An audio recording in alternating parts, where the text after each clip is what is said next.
Samuel was a judge over Israel. At this time, Israel had no king, but the leaders of Israel said, "We want a king like the nations around us." Samuel wasn't sure how to respond, so he prayed to God. God said, "Give them what they want, but warn them what it will be like to have an earthly king." A king could make their sons serve in the army. He could make their daughters work for him.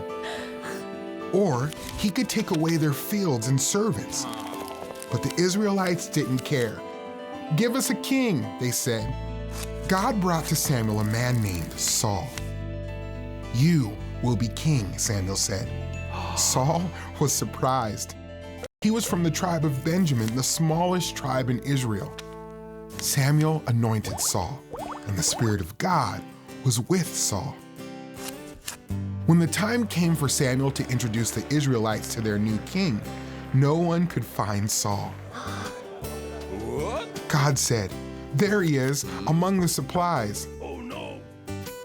The people ran to Saul. "Long live the king," they said. The Israelites thought Saul would be a good king, but Saul did not obey God.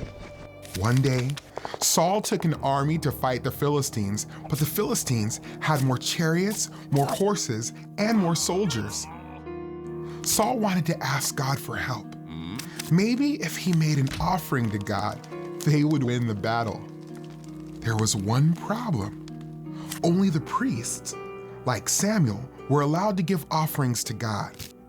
Saul waited, but Samuel did not come. Saul's soldiers started to leave, so Saul decided to make an offering to God himself. Then Samuel arrived. "You have disobeyed God," Samuel said.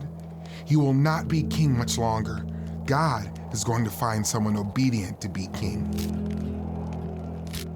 Sometime later, the Israelites won a battle against the Amalekites. God wanted Saul to destroy everything, but Saul only destroyed the things he didn't want. God told Samuel, "I regret that I made Saul king because he does not obey me." Samuel confronted Saul. "I did obey God," Saul argued. "I only saved the best animals to sacrifice to the Lord." Samuel asked, "Does God care more about obedience or sacrifices?" You rejected his instruction, so God has rejected you as king. Saul admitted his sin and asked for forgiveness. Samuel said, "God has taken away your kingship today, and he will make someone else king."